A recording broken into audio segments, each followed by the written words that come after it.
Hi everyone and welcome back to another episode of Telling Stories. I'm Christopher Schultz, historian, media critic, and news junkie.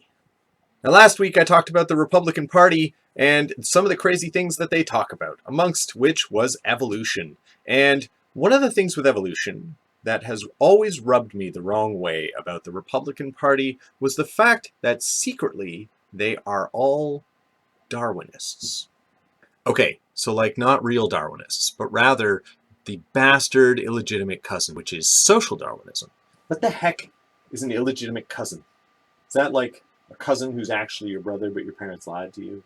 Okay, really, then we should just call it the abusive brother who lies to you all the time. That's really what social Darwinism is in relation to Darwinism.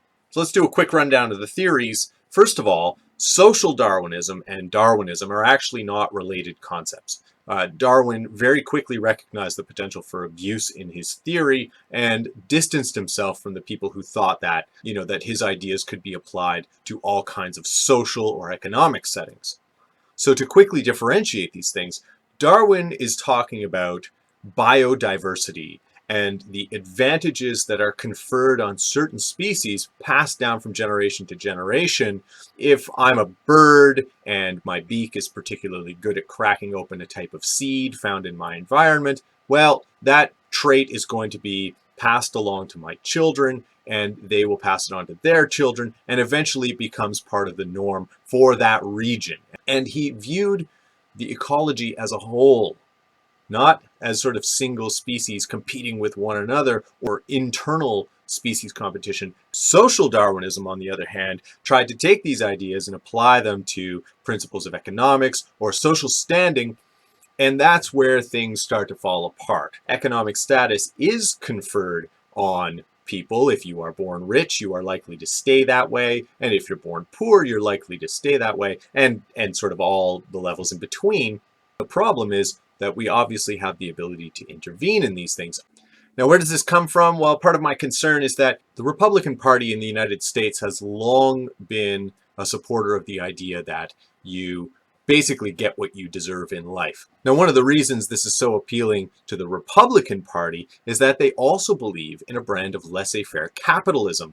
And when you combine social Darwinism with laissez-faire capitalism, basically you start operating under the assumption that if you don't earn enough money, you don't deserve to earn more money. In other words, what it's doing is it's conflating economic advantage with natural advantage, and those two things are not related. So where can you see this? Obviously in Donald Trump. Not surprisingly, he's being compared to a Nazi lately, and the Nazis, of course, were practitioners of social Darwinism in one of its most extreme forms. The issue with Donald Trump is that he talks about how he's a winner, he's such a huge winner, he's always winning. But as I mentioned in the video last week, Donald Trump is actually the product of significant wealth 2 generations back. So he's not a persistent winner. What he does is he has competitive advantages in the economic marketplace. He was born into money.